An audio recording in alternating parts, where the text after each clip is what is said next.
would not allow these chemicals and these metals to be used in products if they weren't proven safe. But your position and what's available in your book, Invisible Killers, and I think the website for that is invisiblekillers.com, correct? Yes, that's correct. Okay, but your book and your position is that these are not, they've never been proven safe. They are a very provable threat to health, and that we need to be looking at preventing cancer as much as we look at treating it after the fact, right? Absolutely. And I think that one of the things that we will be coming out with very shortly, and I told you before we went on the air, is our very next project is going to be called is going to be Clear Beginnings, because what we're really talking about here is the fact that the FDA has no regulatory authority over the chemicals that are used in the marketplace. That's a Federal Trade Commission regulation, and the Toxic Substance Act of 1976 says that's quite all right. Now, some of your listeners may be aware of the fact that there's a large group of people in Congress right now, and a bill going through Congress that will modify the Toxic Substance Act of 1976, and it's about time that happens. But the politics of poisoning is really something that's very special. Oh, yeah. Let's take, for example, baby bottles and so on and so forth. And we know that there are chemicals in plastics and so on and so forth that leach into baby bottles, into the food, and that all of our soup cans and baby food cans are 1,200% higher BPA levels in the blood of people who eat canned soup. That's right. And we know that bisphenol A, that BPA, there are hundreds of articles talking about the cellular effects, the hormone emulation effects, the potentially carcinogenic effects through modulation of the immune system. All of these data are such that Canada, for example, very quickly outlawed its use in baby bottles. However, here in the United States, the chemical industry has an extraordinarily strong lobby, and it's been nearly impossible to get anything done. I think here in California, we finally said that BPA has to be out of baby bottles and out of baby food by 2013. But it's extraordinary that there are very few people such as yourself and Dr. Samuel Epstein who are raising the alarm about these chemicals. The cancer industry, the conventional cancer industry, I'm saying, they don't say a word about the toxic chemicals in cosmetics and personal care products and foods and medicines and fire retardant chemicals. So, I mean, why are they so silent about all of this, in your opinion, Dr. Lonky? Well, I think a lot of it has to do with an insistence on scientific proof and scientific methodology. As physicians, we are kind of brought up on the drug company regimen. That is, you do a double-blind study and you prove without a shadow of a doubt that a certain chemical causes a certain effect. And you do that over and over again. Well, I don't think we're going to get too many volunteers for those studies. And when we do it in animal models, some people scoff at that. But I think that there's a great lack of enthusiasm for it because it doesn't fall into the realm of the kind of thing that most doctors know what to do about. Doctors feel really comfortable when they know what to do about something.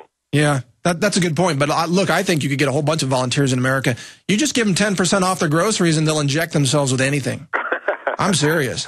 You give them a free iPad drawing and they'll take some lead, they'll take some mercury, and because they don't know anything about this. And I think that we talk about, let's go back to the lead because you mentioned it so many times in your discussion. There are so many wonderful articles now that make us understand, for example, doctors will treat toxic lead levels. We get an alarm when 10 micrograms or greater are in the blood, and we say that above 20 micrograms, you need to actually be treating somebody with chelating agents and removing the lead. There was a study that was done in the University of Cincinnati, published in 2008. It's a wonderful study. They followed 250 women from their pregnancy, and they followed their children for 20 years. And all of these were inner city individuals, women. They all gave birth, and obviously they tracked the lead levels, they tracked bone lead levels by X-ray diffraction as well as blood lead levels, and they followed these kids until they were 5 or 6 years old, and then they followed them till they became 20. And they were able to show that with lead levels that no one would treat, you follow me? Yeah, right. Subclinical lead levels. If you divide them into quartiles, 0 to 5, 5 to 10, 10 to 15, and 15 to 20, you could draw a straight line with the incidence of violent crime. Wow. Have there been studies done of lead levels of criminals who are currently being incarcerated? Absolutely, and there's correlations with lead levels because lead concentrates not only in the bone, but in the brain. See, this gets to my... And so let me make one important point, and that is all of what we're saying, all of this, what does it really mean? And what it really means is this. It's unlikely that we're going to legislate away all of these 80,000 chemicals. It's unlikely that we're going to begin to test all of the 80,000 chemicals in current use. We just have to accept the fact that if I took 100 people and I tested them right now, measuring bone levels and fat levels, because all of these organic chemicals are soluble in fat, and blood levels, everyone is carrying a burden of toxins, and it's different from one person to the next. What we do know is that pregnant moms pass these toxins onto the fetus. You can bet that my mother, 50 years ago plus, had a much lower concentration of all of these chemicals that are present in women today. Right. It's just getting worse in society. I went to medical school. The greatest breakthrough was birth control pills. Today, we have fertility clinics. Never had that when I was in medical school. We never heard of ADD and ADHD. The autism rates are higher. Children with leukemia, brain cancer, all of these things happening. What can we do about it? What we can do is make an understanding, a complete understanding, that we have to give kids a clear beginning. That is, the population that we have to get the message to, and we have to bring products to help them detoxify, is that group of people who are going to give birth to the next generation. Childbearing age women, yeah. College kids, clearly. Young adults. Yeah, it's important to take care of people who are older and middle-aged as well. Well, but that's the thing. You've raised some fantastic points, and I want to just remind the listeners that you're listening to an interview with Dr. Stewart Lonky, the author of Invisible Killers. His website is invisiblekillers.com. We're going to continue this interview here on the Alex Jones Show. And in fact, if you're interested, if you'd like to call in and maybe ask a question of Dr. Lonky, we're going to open up the phones at 800-259-9231. So you can call in after this upcoming break. But you mentioned, Dr. Lonky, the correlation between lead presence in bone and tissues and violent crime, or at least incarceration for crimes. This brings me to the psychological and behavioral component of exposure to these heavy metals. This is what interests me in particular. Well, it's a big factor. Lead and mercury are the two, the hatters. You ever hear of the Mad Hatter? Sure. I'm sure your listeners are aware of the fact that's because they lined felt hats with mercury in the old days, and the hatters used to lick their brushes. That was mad as a hatter. Yeah, it'll drive you insane. But this is my question. Do you think that at least some portion of the insanity that we see across modern culture today is caused by this exposure to heavy metals? Undoubtedly. There is not 1 ounce of scientific doubt in my mind. I think that it is one of the factors. What I want the listeners to understand is it's not the only factor. Sure. There are many factors that go into it. But if you can remove, just think about this, if we can remove this veil, take this veil away from all of what's going on in society today, behavioral abnormalities, medical abnormalities, the obesity epidemic, obesity in kids. Now, maybe your listeners will understand if you're born with all of these chemicals that are hormone emulators and stack the deck against you, metabolizing glucose normally, well, why wouldn't these kids get diabetes earlier? Why wouldn't they have a higher incidence? Well, and why wouldn't our prisons be filled with criminals? And doesn't this call into question the entire so-called criminal justice system? If punishing people for their, quote, behavior by throwing them in prison without treating some of what might be the causes, chemicals or metals poisoning. Isn't that a completely incomplete and, in fact, an unjust system of justice? Yes, but I think that the legal system, like the political system, are very, very difficult places to crack. I think we have to do this as a grassroots movement of education of young people, their parents. All right, Dr. Lonky, we got to go to break. I'm sorry to cut you off. Please stay with us, though. We'll be right back in a couple of minutes with more from Dr. Stewart Lonky here on the Alex Jones Show. Stay with us. We'll be right back. Oh, yes, we are back on this November 23rd, the day before Thanksgiving. Happy Thanksgiving to all of you. This is Mike Adams filling in for the Alex Jones Show here and tripping up my words just a little bit. But I hope you're enjoying the show. We are interviewing Dr. Stewart Lonky, who is an expert in internal medicine and toxicology, and he was mentioning some of the food sources. He mentioned a lot of people eating sushi. Now, I don't know about you, Dr. Lonky. I don't eat sushi. I only eat firebombed turkeys airdropped into vats of boiling oil. That is my diet. It's DHS compliant. See, I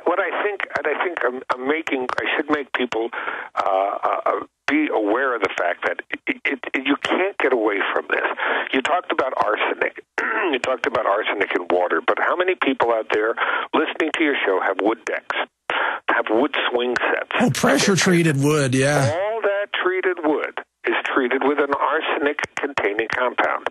Now, kids will crawl on it, and you will handle the wood, and then you'll make yourself a sandwich, won't you?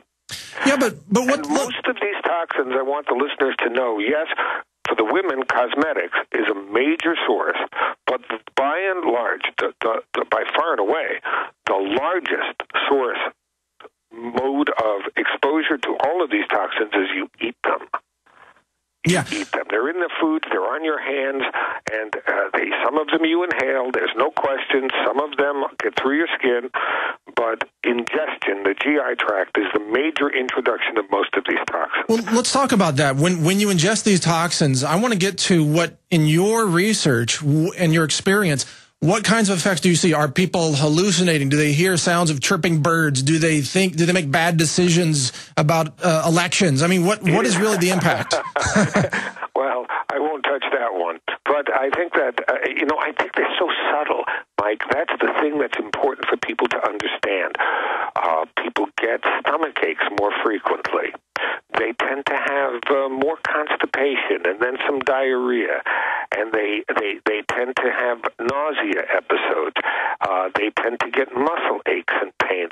They are so nondescript. They are so nonspecific to a specific exposure. You would think, oh, arsenic exposure. We're talking about arsenic toxicity. That's easy. We're talking about lead toxicity. That's easier. Those people become psychotic. They become problematic. But irrational behavior, unusual behavior, increased lethargy, all of these, people say, well, he's just run down. Well, he's under a lot of stress. Well, he's ingesting arsenic. They don't say that. What percentage of the U.S. Congress do you think is suffering from heavy metals toxicity? I got to ask. Congress are suffering from a significant amount of toxicity, but we all are. And the fact is, it's happening imperceptibly to us. It happens generationally. It's easy. Hindsight is really 20/20, and that's why when we look at the data, we look at epidemiologic data, and we say it's unreasonable that the incidence of autism and behavioral deficit or attention deficit, and I call it behavioral deficit because it's more than just attention. Yeah. It's the whole behavior. You see these hyperactive kids, and I watch it all the time. It's very interesting. My younger daughter, detoxed for a year before she even got pregnant, all through her pregnancy. And I watch my grandson, who's 3, and his behavior contrasted with other 3-year-olds. Quick question, because we're almost out of time. Does your book offer people some solutions for detox? It does. And there are a handful and a growing number, and there are some extraordinarily effective ways